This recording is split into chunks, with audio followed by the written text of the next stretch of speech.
want to just ask you, Esther, we've spoken in the past several times about the King of Woke himself, King Charles. With the coronation coming up, there's talk of, is he going to make some grand gesture along the line of reparations, or what's he going to do? What do you anticipate for the coronation? Well, Prince William has already been fairly clear on his stance of trying to extend an olive branch. He already apologised for the British government's history of the Windrush generation and the scandal that entailed. But from what I hear from the palace is, King Charles is going to focus more on sort of the best of Britain. So I do think he's going to try and avoid those sort of more like those saucier topics.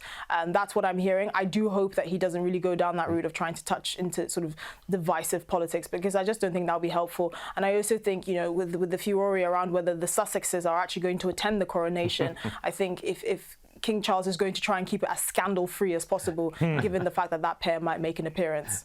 Well, I think that would be part of the reason he might try to appease that sort of activist class. And we know his own natural inclination leans that way. From what we've learned so far about what the coronation is going to look like, it does seem to have a few bits of woke messaging.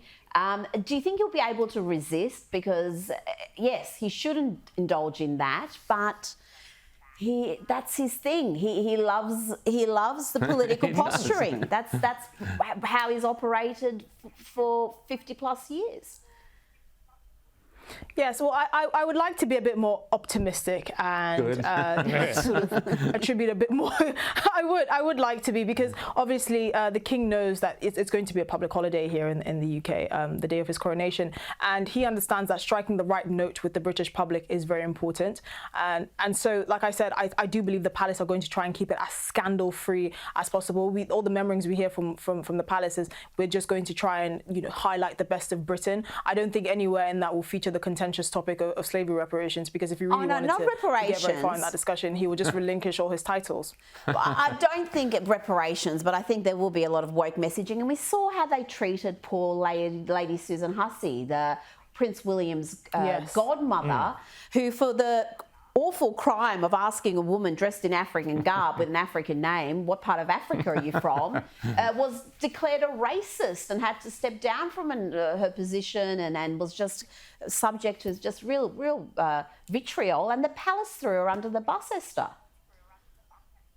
Yes, and I do believe that was probably one of the most shameful events of Britain's history in recent history, because I cannot believe the callousness with which she was jettisoned sort of out of her role, especially by her own godson.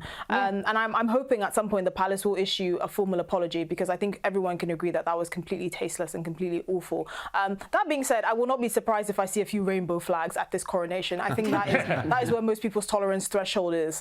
Esther Krakue, well, you certainly always strike the right note. So thanks so much for coming on Outsiders, and we'll speak to you again soon. Thanks so much.